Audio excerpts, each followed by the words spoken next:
Welcome back to another episode of From the Shed End. Today we're looking into the Chelsea squad. We're doing BlueCo's job for them. We are going to be trying to assess who needs to stay at the football club, who potentially needs to be loaned, or who needs to be sold. It's going to be an interesting episode. Hopefully you enjoy it. So Theo, first of all, how are you doing? I'm good, yeah. I feel like it's been a while since we've recorded. Some absolutely shambolic results from a Chelsea perspective. I think I was at 2 home games in a row and we haven't scored a single goal. Dare I say, I'm actually quite happy it's an international break. It gives me a little break from the Chelsea misery that they've inflicted on me during the weekends. And it definitely feels like we're just speaking offline, starting to get into that World Cup international mood as well. And looking forward to this episode. How are you doing? Yeah, no, I'm good. As always, yeah, just happy that it's the weekend nearly, to be fair. There's been, like you said, there's been some really poor football to come of late. So, I'm looking forward to this. So I'm looking forward to this because I feel like, a lot of the fan base is split at the moment in terms of, the BlueCo staff and who should be starting, who should be playing, Liam Rosenior's job. So let's bring a bit of fun back to Chelsea for a 7-day period until the Port Vale game. Let's kick off. Do you want to do sort of the house rules of the tier system and what we're expecting from today's episode and what the listeners can expect as well? Absolutely, yeah. So anyone who kind of joins into our recordings during the international break will know that we like to do these kind of tier system rankings, just kind of like step back from any kind of more traditional Chelsea news. And today we've got, like you've said, we're ranking all the Chelsea current men's first team squad, and we're going to place them into categories depending on when we want to keep them, sell them, loan them, and I think I added a 4th category, which is contract expiry. Just let them run down their contracts until they kind of leave the club. There might be 1 or 2 names that get included there. I have also included all the players that are out on loan, or at least some of the main players out on loan that might actually come back into the team and could be fighting for a first team position come the summer. And I have also excluded the 3 players that have pre-signed contracts, which is Emmanuel Omega, Giovanni Quenda, and Dastan Sapeyev. So they won't be in the system. But yeah, I think we can maybe start with either the goalkeepers or those players we see as untouchable. The quick wins. The quick wins. We're going to go with the untouchables. So are we saying that the goalkeepers at the moment are currently, as it stands at the moment, they are all up for debate, I think? Or are we saying maybe Mike Penders potentially could be a keep because we haven't seen him at Chelsea? Yeah. I think there's a lot of players that are still kind of debatable, but if we want to talk about untouchables, I think potentially there's 5 players. So Cucurella. We should be locking into that keep category, which I agree. Cucurella, I think would be our starting choice left back. We've got to put in Moises Caicedo as well in there, in my opinion. I think he's been one of the best central midfielders in the Premier League. Imagine Reece James as well. I think Reece James has got to be a keep. Yeah, Reece James has got to be going into that keep list, just signed a new contract. He's our current club captain as well. I know there's been a bit of talk about a potential move to PSG, Real Madrid, whatever it is, but I would put Enzo Fernandez in that keep category, vice captain for the club. And I think even after his comments as well, even after the comments, you don't think that's the start of the exit strategy for him to try and move to Real? I mean, I think this is the players that we need to try to be keeping at all costs. Whether they want to be leaving the club, maybe that's another story. Actually, there's 2 other names I would put into that because I think Cole Palmer, similar kind of bracket as Enzo Fernandez. There has been rumours of him potentially being a bit homesick, wanting to move back to Manchester. But we know what he's like on his day, and he is world class, and he is kind of in that kind of Ballon d'Or debate, which we saw in back end of 2025. And then I think our maybe 6th name that I would have as an untouchable is Esteval. I think our most exciting wonder kid, maybe alongside a Lamine Yamal right now.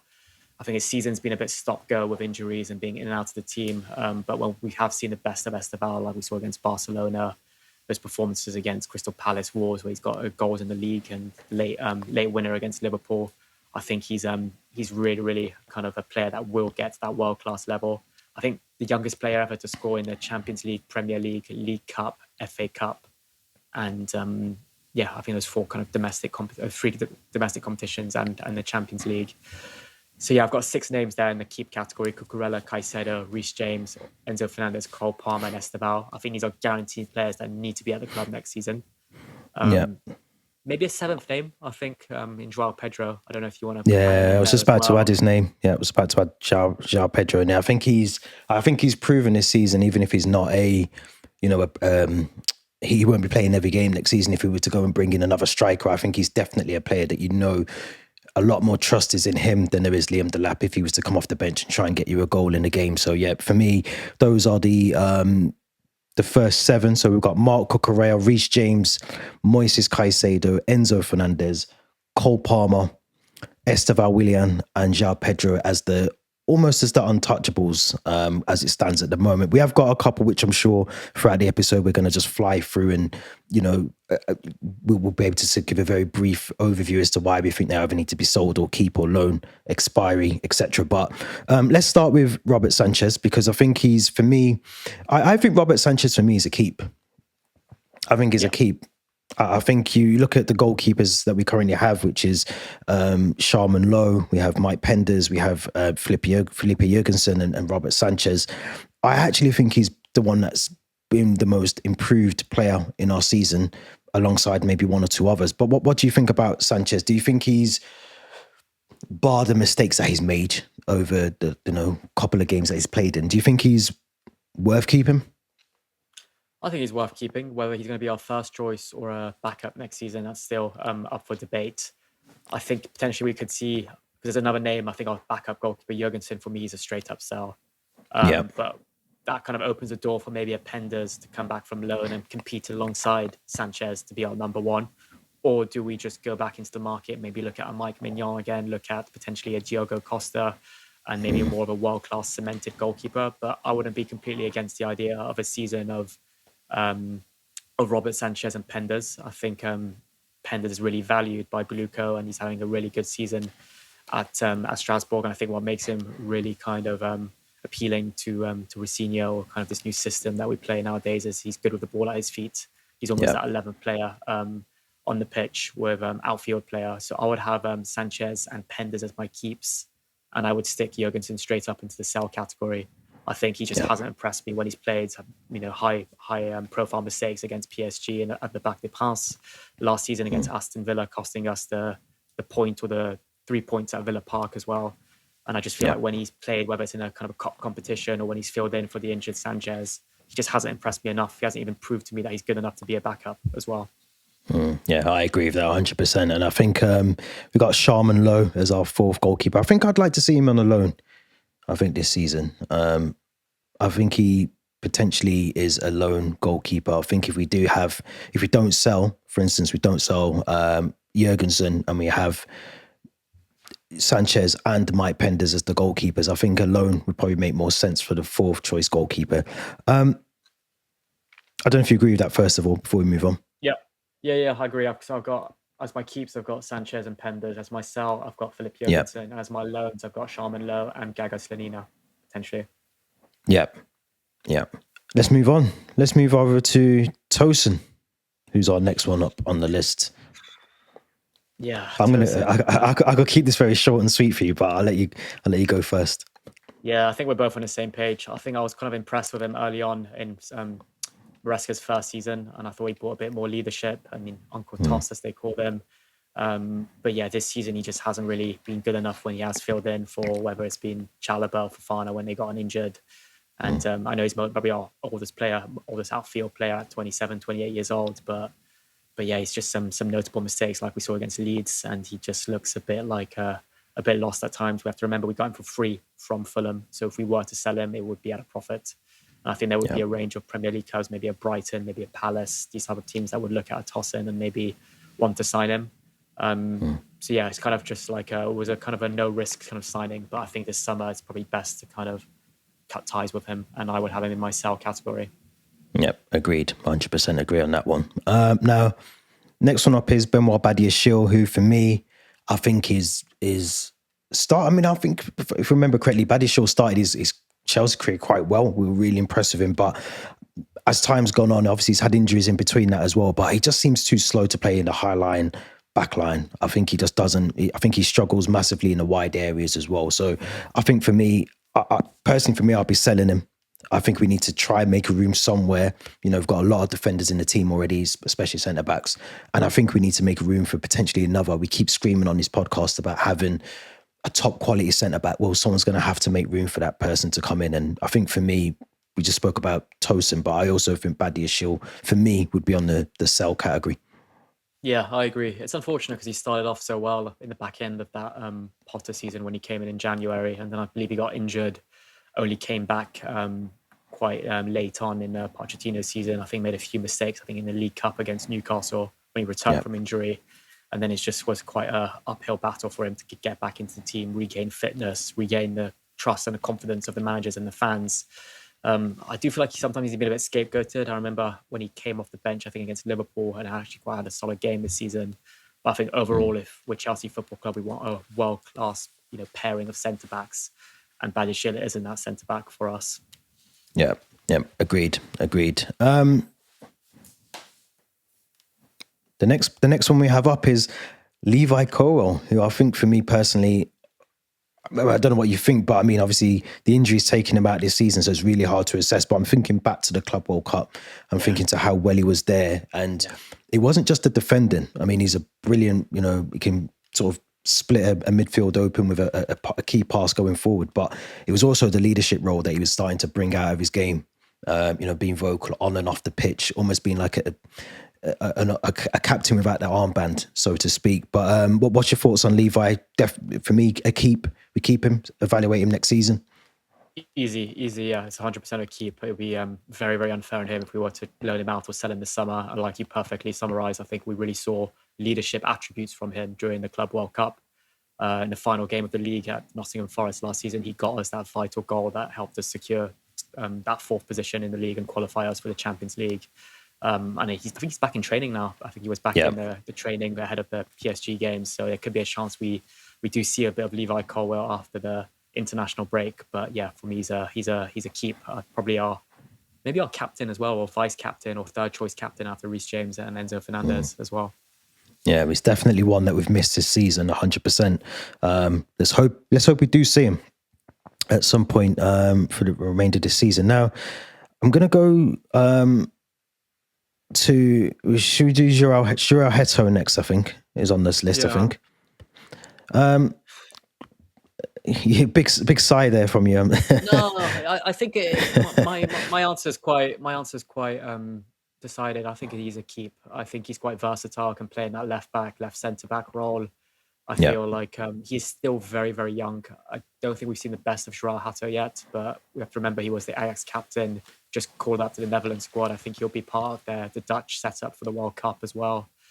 But yeah, I think quite unfortunate. I think it's not so much his fault, but I think our defence as a whole has been catastrophic this season as well. Yeah. And we're so used to having such a reliant Cucurella. So it's been quite unfortunate for João Neto. But we have seen moments where he's really excelled. And if we were to sell Neto or loan him, then it would just mean we have to go back and get another left back to kind of play understudy to Cucurella. So for me, he's a keep. Yeah, and I agree. I think he's looked very solid when he's been playing. I think he's versatile with the sort of playing in as a more centre back role on the left hand side as well.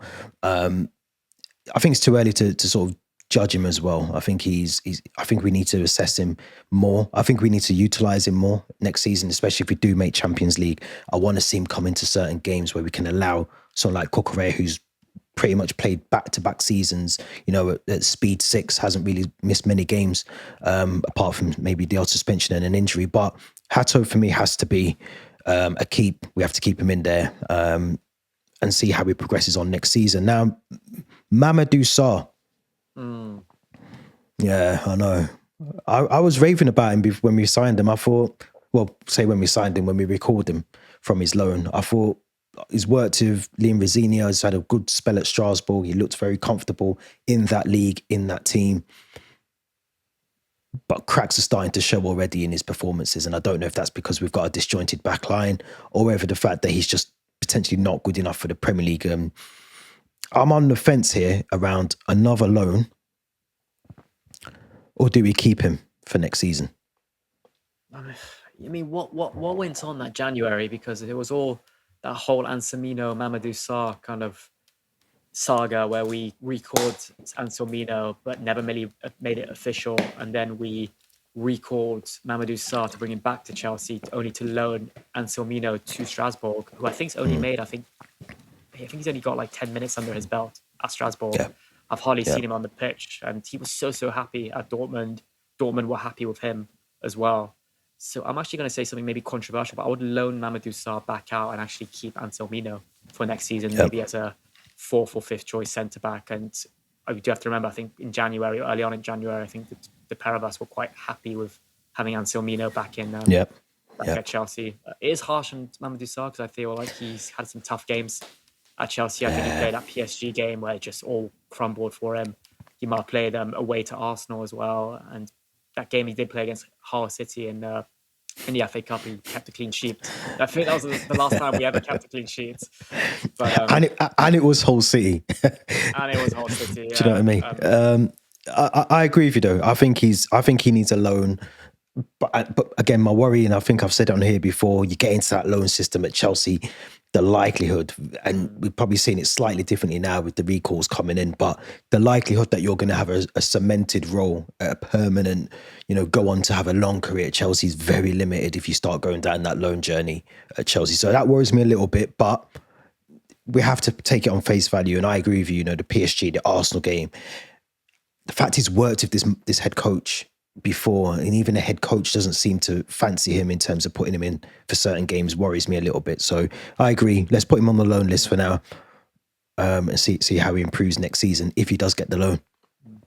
It's interesting what you said about potentially getting lost out in the loan system. I feel like quite a few players have actually come back in January or been recalled. Mamadou Sarr, Cesare Casadei, but they're almost just brought back to make up the numbers. They're not necessarily get the minutes, or they're more just got that kind of squad player role rather than actually be a first team player. But do you agree with the Anselmino potentially staying next season? Or I think a little bit, yeah, I do. I think but for me, it comes down to having the top priority should be getting a centre back that has got the experience and the leadership and the quality at the top. For me, if we get that in, then you then have to ask. I mean, what have we got currently on our list at the moment? We've got Reece James that can play right centre back. We've got Levi Colwell. We've got Joel Heto that can play as a centre back as well. We would obviously have Anselmino and hopefully another top centre back. And we've also got another one to talk about in a minute. But yeah, I mean, look, for me, Anselmino looks like a top player, but I also said the same about Mamadou Sarr, just before Christmas. So I think it'd be tough. I think it'd be tough to see him getting as many minutes as he probably would like to in the Chelsea squad if we do bring in a top centre back. But I think we're both in the agreement that we will bring in another centre back. But that's because I think will we? I mean, this is what we would do. Yeah. But I think that's mainly because I would sell Wesley Fofana. I just feel like this season's been a bit of the last straw for me. I feel like every time we've said to ourselves, like, oh, things will get better when Fofana's back from injury. But now that he's been back from injury and he's played consistent football, I just haven't seen anything to make me think he's worth the 70 million that we paid for him. We'll probably sell him at a loss, which is very unfortunate given that BlueCo all about profit and banking some dollars for the players that they once bought in. But yeah, he's just not quite at that level for me to be that world-class centre-back. And I think I want to find that perfect partner for Levi Colwell, which for me isn't Fofana. I don't think it's Chalobah. I would still keep Chalobah, maybe because I would sell Fofana. So I think that's my kind of verdict. I would keep Chalobah and sell Fofana. Yeah, I agree with that. I mean, we're talking about, I think how old is he now? 24, 25? Wesley Fofana, he's coming into the peak years of his time as a footballer. And there hasn't been any progression since that Leicester season where he's outstanding. Of course, he's had injuries in between that, but I'm having flashbacks of, I think it was against Newcastle. He's just jogging back. He's not good aerially. He's not good in terms of trying to defend a corner, defend a throw-in or a free kick. He's not good ball carrying, going forward with the ball. He's got a mistake in him. He can be fast. He's a good, he's got pace about him, but there's times where he's just lazy. And I just think for the fee we've paid for him, he should be the one that when we talk about a top centre-back with a bit of experience, he should be at that level now where maybe not with the Champions League experience, but in terms of leading that team now, we're looking at Levi Colwell before we're looking at Wesley Fofana. So I agree 100%. I think he's the guy being a sell category for me. A couple more defenders. We've got Malo Gusto and Josh Achiampong, both obviously predominantly playing on the right side of the defence, right backs with Reece James. I feel like both of those are keeps. I would agree. I think I would agree. It's quite something to have three players that potentially deserve to be starting at right back, and we're all saying we're both agreeing that we should keep them. I think Achampong's purely just for Cobham Academy. He's very talented. I think there's rumours going around that Real Madrid are kind of sniffing again and interested. Malo Gusto is more because he is quite versatile. Maybe can shift to that left back position, can play potentially as that inverted right back as well. And if Reece James does go down this route that we don't want him to go down of getting injured again and not being 100% fit, we will rely on Malo Gusto. So for me, all three of them, the two right backs in question here, Gusto and Champong, are both keeps. Yeah, I agree with that 100%. And before we move on, Achiampong, for me, the fact that Bayern Munich and Real Madrid are in for a player that is struggling to get into what is a very bad defence for Chelsea at the moment tells you everything about the player. I haven't seen a young player as confident as him running forward with the ball, carrying the ball forward into key areas of our attack, and being able to recover if we do lose possession of the ball. So for me, Achiampong, we would be absolutely crazy to let him go for any amount of money. The worry is you hit the nail on the head. He's a Cobham graduate. So if they can get 50 to 60 million for him, that's pure profit on the books for Chelsea and BlueCo. So, we'll have to see how that one goes. I agree with you though. Both need to be kept in the team. Andre Santos, I feel like this is a keep. You watched the Brazil-France game yesterday. He started, and I think he put in some beautiful through balls and passes in that midfield. Again, I don't think we've seen the best of Andre Santos this season, or we've seen it more sporadically. But I think he's a keep. I think he's a fantastic player. He'll grow to become a fantastic player, especially if he continues to build that bond with Esteval and João Pedro.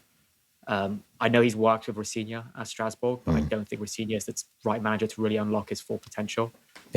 So I would still have him as a keep. I think he's alongside maybe Esteval and maybe a few other names we'll talk about. I think he's probably one of the most exciting players that we've recruited under BlueCo.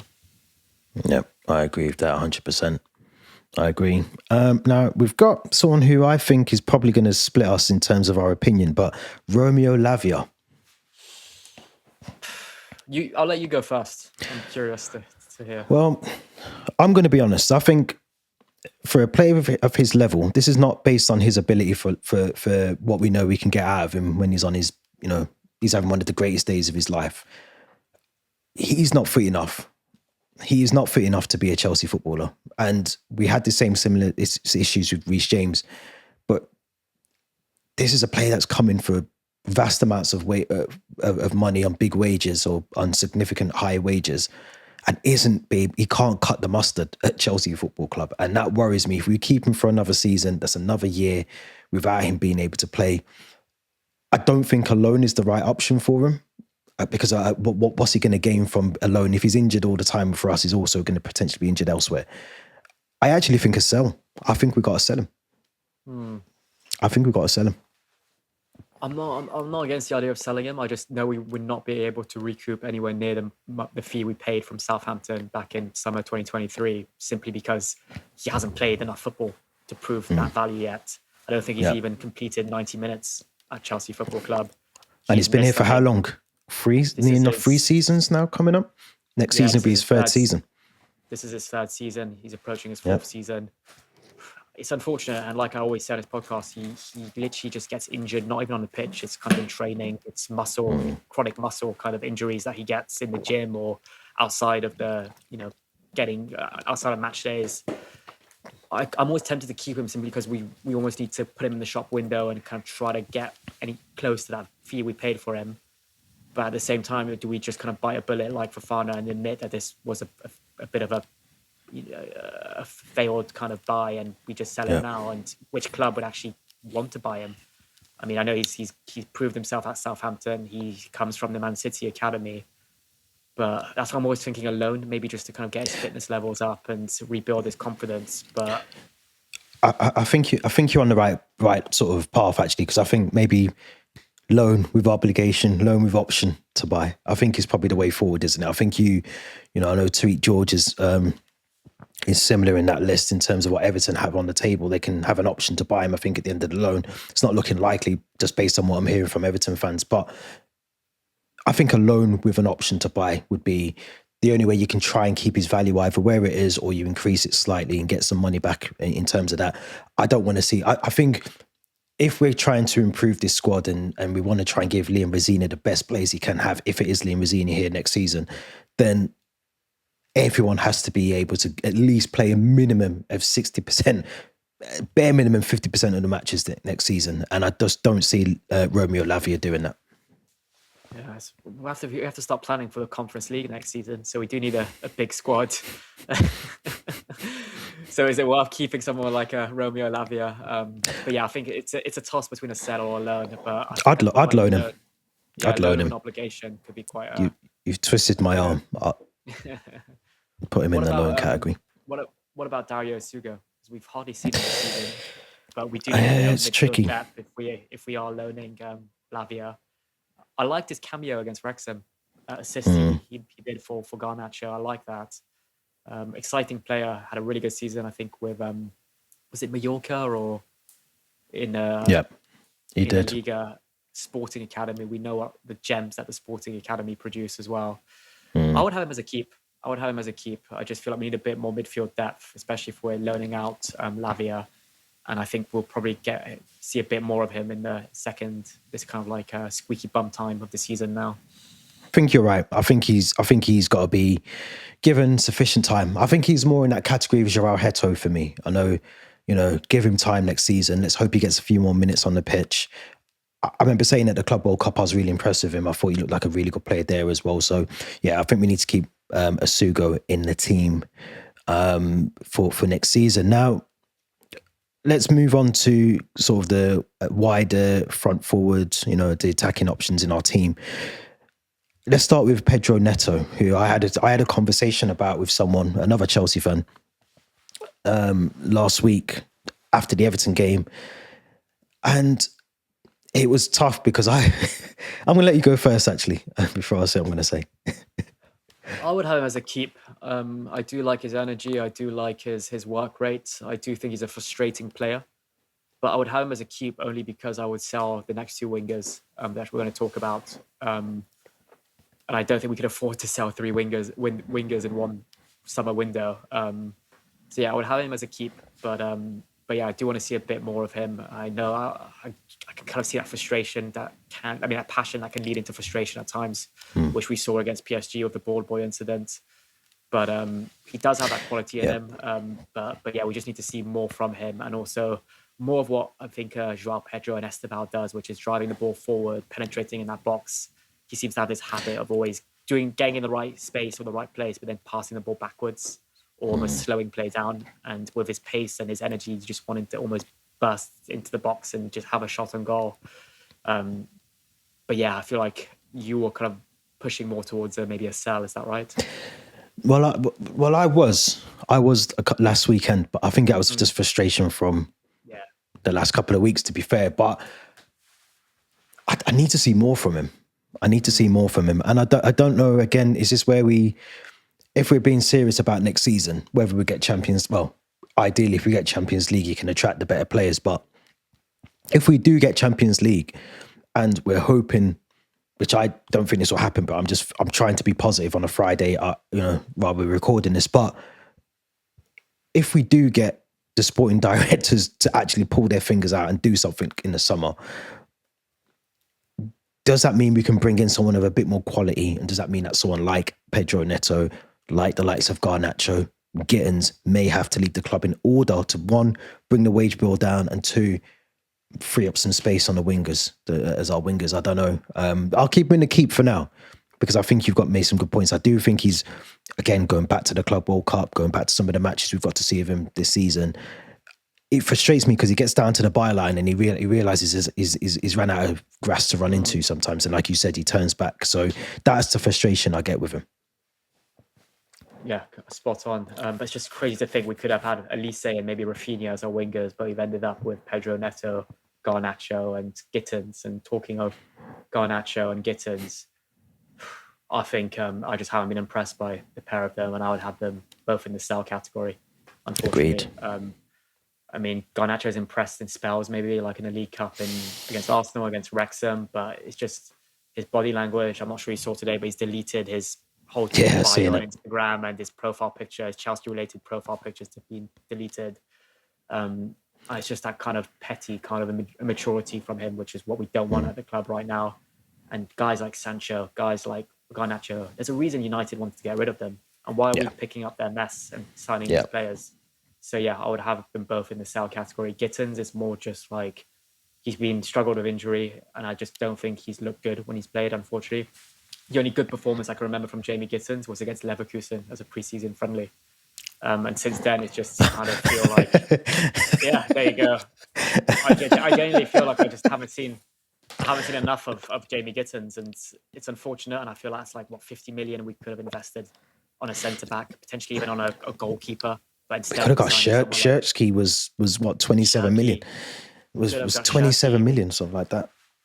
We could have even maybe thrown the dice late on during that whole Jackson transfer saga, and maybe gone in for Osimhen as well. Yeah, But we instead, we're could ending have. up with guys like Gittins, who for me just doesn't add enough to this Chelsea team. So yeah, Jamie Gittins and Alejandro Garnacho both in the sell category for me. I'm guessing if we both agree that, because I agree with you, we sell both of those. We surely have to bring in some wingers in the summer. We can't go into this with Esteval, Neto. Obviously, we'll talk about the others in a minute, but so far we're talking about a lack of depth in our wide area. So you'd expect, hopefully, if this is the case, that we do sell both Garnacho and Jamie Gittins, who I agree with you, haven't seen enough. Was almost fell out of favour if I remember at Dortmund. Don't think he played much in the Club World Cup for Dortmund, if I remember as well. Don't think he got much game time there. So yeah, I think for me, both of those have to be on that list. Someone else that has to be on that list, unfortunate, Mr. One Premier League goal, Liam Delap. Yeah, I mean, if we're talking about Garnacho, Gittins, and Delap, some people in the comments might be saying, like, "Oh, but they've only been here for a season. Give them another chance. Give them a bit longer." BlueCo or ruthless? Renato Vega only got 6 months. Joao Felix only got 6 months. Should have kept both of them. Potentially, yeah. And then, so if they don't see the performances on the pitch, we'll sell them. Especially if we feel like they're just going to continue to not perform and their value will go down.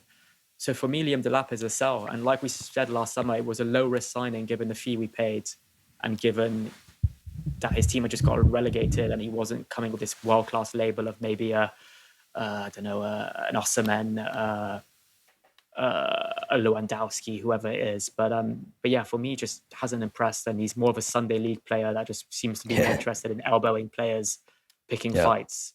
So yeah, Garnacho, Gittins, Delap, I'll happily put the three of them in the sell category. That just screams of poor recruitment. There you go. It says it all about this tier rankings. It's all about poor recruitment. We spent over $1 billion over these transfer windows, and the players we're putting in the sell category, the fees we paid for them as well. The last three that we've spoke about all came in the summer, just gone. And we're already talking about getting them out of the club already. And all the points we're making, and I'm sure, Chelsea listeners who are listening to this will probably agree with us, that Garnacho, Gittins, and especially Liam Delap, because I'm surprised at him. He had I think was it 12 goals he scored last season, or I think it was 12 goals he scored for Ipswich. Whatever the tally is for him, but he hasn't been good enough.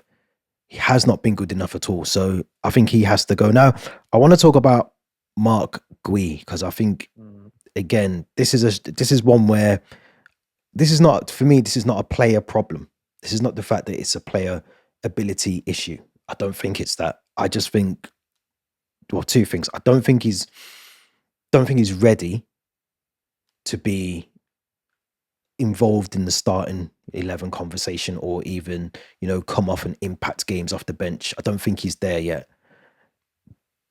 But then I don't know when the time will be for him to be able to do that as well either, because we want to kick on and try and win trophies in the next 2 to 3 seasons. So what's your thoughts on Marc Guéhi? Does he does he need another loan? Is it a loan that he potentially needs, or do we sort of cash in and think, we could save that money and spend it elsewhere?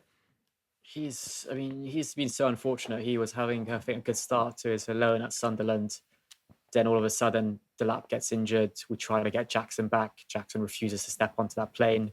Yeah. Instead, we turn to Mark Wee and we recall him from his loan at Sunderland. And then, unfortunately for him, he just doesn't really get many minutes. So again, it kind of goes into what I was saying before about when I was talking about Mamadou Sarr and Cesare Casadei. It's almost like we're just getting these players back from their loans to make up the numbers.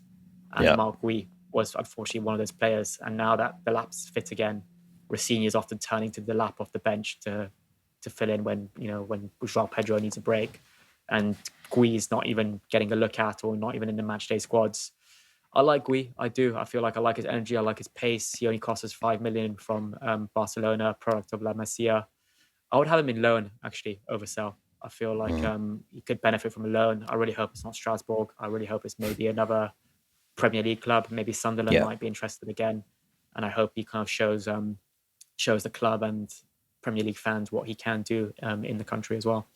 I think that's probably a fair assessment of him. I think he's shown glimpses. I'm thinking back to the Conference League season.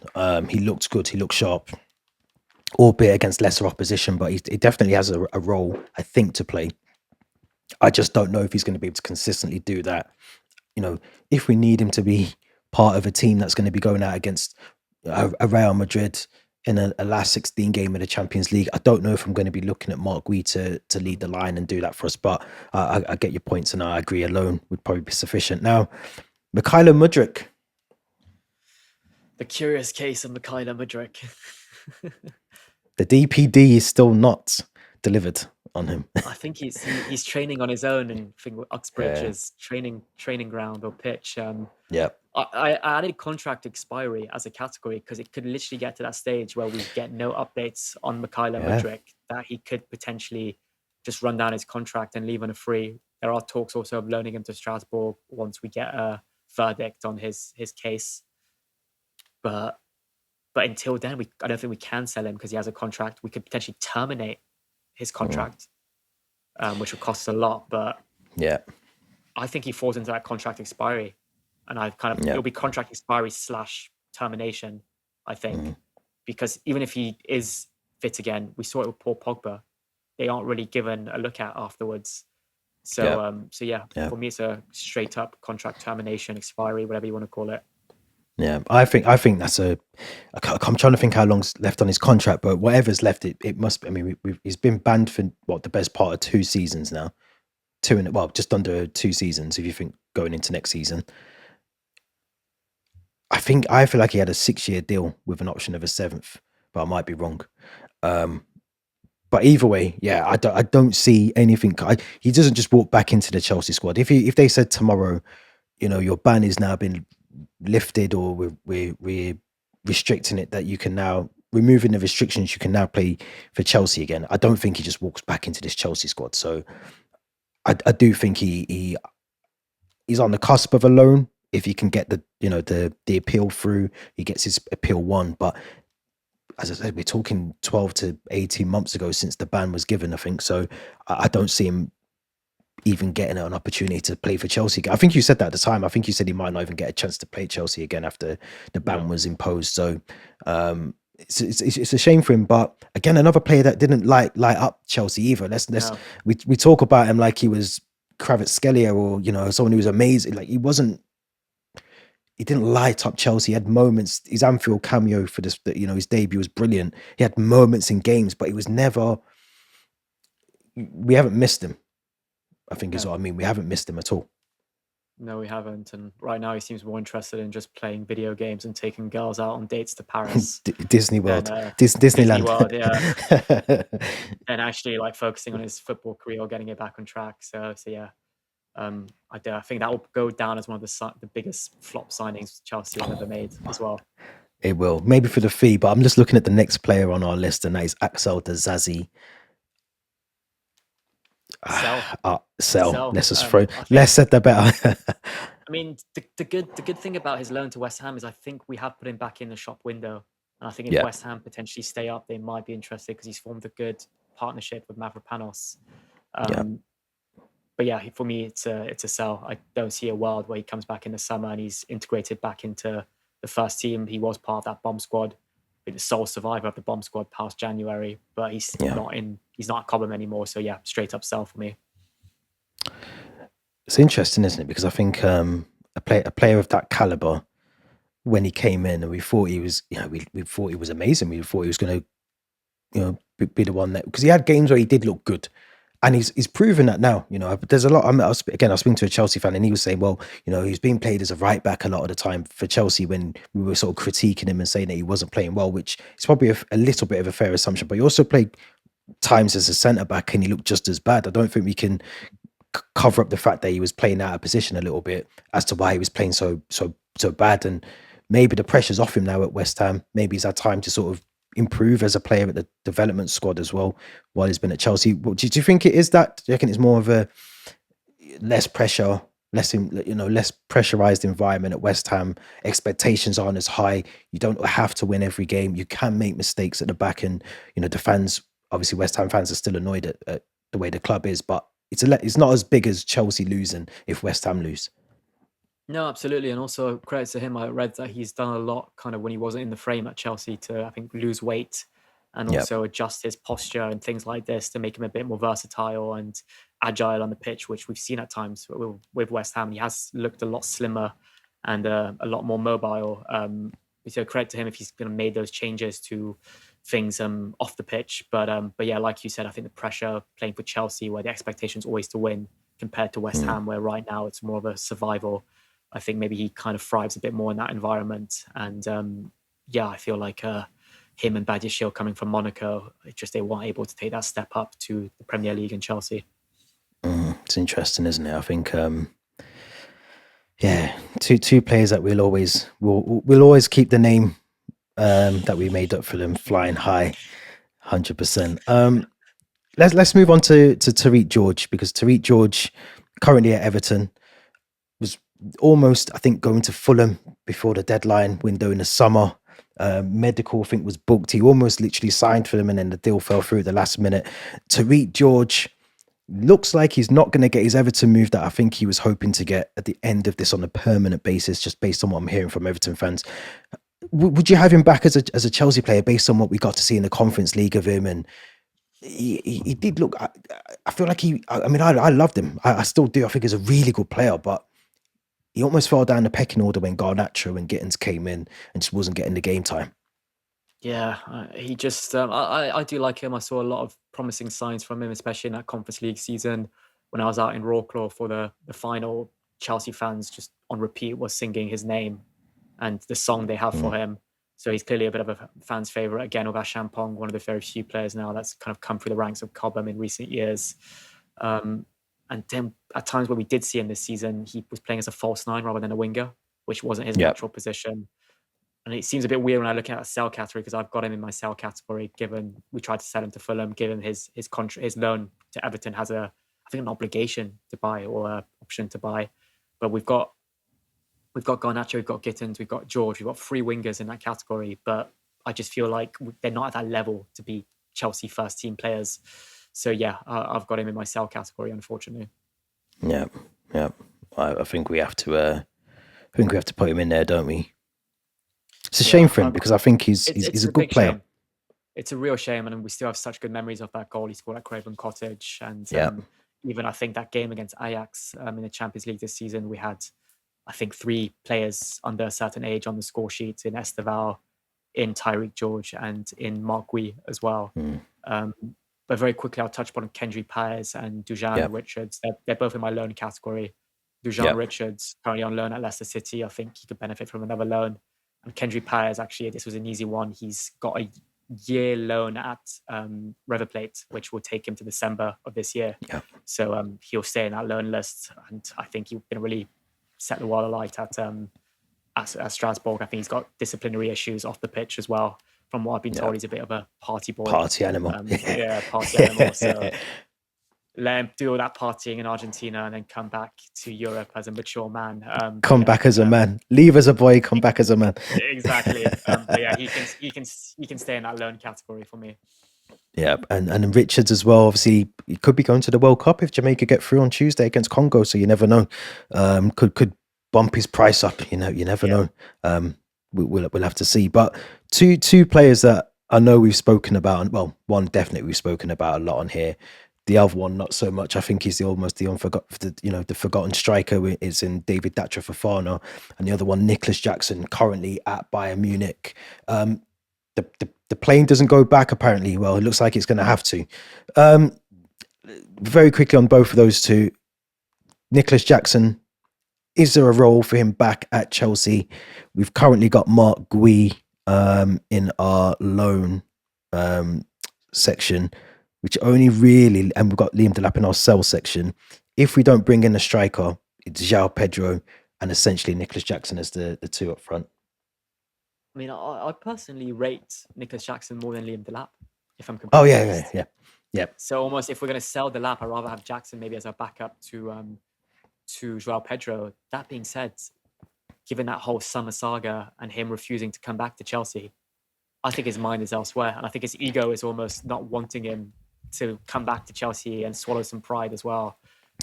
Bayern won't sign him permanently, that's for sure. But I just don't think his future is with Chelsea. Just on that though as well, because I think if I remember correctly, the deal for Jackson to go to Bayern Munich was in. I think was it Delap that got injured, or someone got injured during that period? Delap pulled his hamstring against Fulham in end of August. That was it. So had that not happened, Chelsea wouldn't have wanted him back, if that makes sense. So I think they only wanted him back because we were light on the ground. We hadn't, again, go back to the poor recruitment of the sporting directors. So I can't really blame Nicholas Jackson for not. I know I joke about the plane doesn't go backwards, but they didn't want him in the first place that season. We didn't want him this season. We wanted him out of the club a little bit. So a bit of both. Maybe the agent was wrangling for a move to get him away, and we just said, yeah, we want you out of the club. So, but I think he's got to come back. If he comes back, he's got to compete with João Pedro, not just match João Pedro, if that makes sense. I want to see competition. Who wants the number one spot as a striker? Who wants to be the one that's going to score 20 plus goals next season? If that is the case, that they're both there. I don't want to see him just coming off the bench and adding a couple, doing what Liam Delap's doing now, adding a couple numbers. I want to see both of them fight for that number one spot in the striker role. Yeah. If he's not up to that, then go and find another club.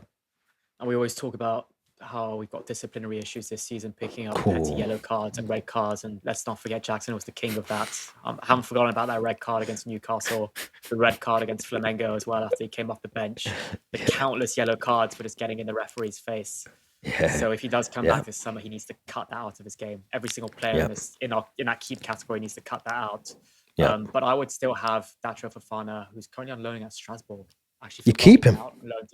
No, I would have him as a sell and actually Jackson as a sell as well. Yeah. Oh, really? You would have Jackson as a sell? Right, okay. So you're expecting a striker to come in the summer then, I take it? I think so. I think we're going to go back in for Osimhen, I feel.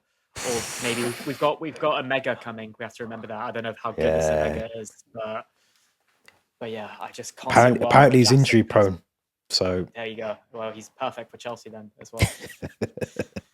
I don't know. I mean, whatever you're drinking, I think I need some of it because the optimism is there, and I like it. I'm sure if anyone's been watching the videos the last couple of days, I've definitely been on the negative train with the sporting directors and BlueCo and everything else. But I'd love to see this. I'd just love to see Chelsea actually commit to pushing the project, whatever that is, forward in the right direction, and that means buying some top players. And if we don't do that, then we will fall to the wayside. And I've said it before, we could be there or thereabouts. We could be breathing down our necks with 17th and 18th looking over our shoulders. So, I kind of agree with you, definitely, David Fofana.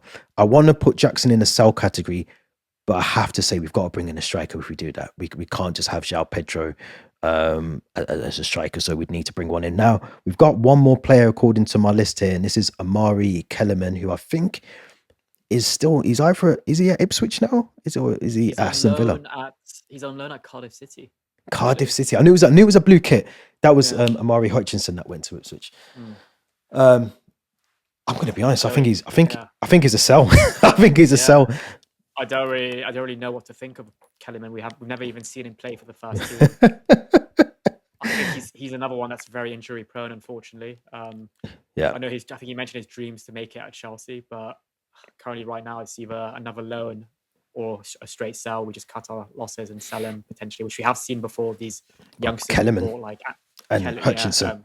Hutchinson, like I think that Angelo from Brazil, we signed him and sold him quite quickly. I think David Washington, I don't know where he is. Morera, I think Washington's back in the under-21s, isn't he? I think he's back in the under-21 squad now. So, yeah, I mean, Morera was a crazy one, wasn't it? We sort of he played. Did he play one game for us? Was it the one game he played, or I think he played in the League Cup against Wimbledon, if I'm not mistaken. He's looking good apparently at Strasbourg, and I think he's linked. No, he is. He's linked to a big move, I think, to maybe another French team, but yeah.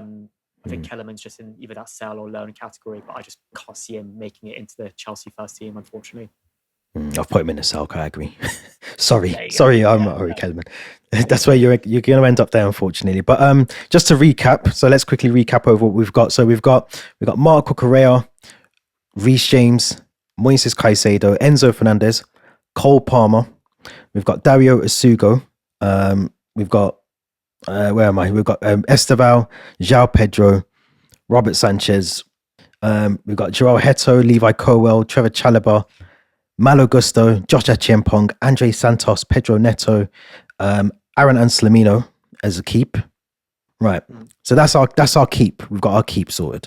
In the sell, Tosin, Badiashile, Wesley Fofana, Garnacho, Jamie Gittins, Liam Delap, Axel Dazazi, Tariq George, David Datra Fofana, Nicholas Jackson, Amari Kellerman, Felipe Jorgensen. There we go, yeah. That's our sell. Now in the loan, we've got Slanina, Sharman Lowe, Mamadou Sarr, Romeo Lavia, Kendry Paez, Jujan Richards, and Mark Gui, I believe. Mark Gui is in there as well. And then I think in the final one, we've got Mikhailo Mudryk. Yeah. Contract expires or termination. Let us know what you think. I mean, we're gonna post this up. It's gonna be all over the socials, so make sure you subscribe, like all of that stuff. Get into the socials. Theo, as always, enjoy the Chelsea free, weekend. Can you imagine? No football, no stress, no shouting. England, Uruguay, England, Japan. I'll just enjoy those 5 days, no stress. You can just enjoy it. So make sure you subscribe, make sure you like the video, leave your thoughts in the comment section as well. And we'll be back soon with another episode. Thank you very much for watching.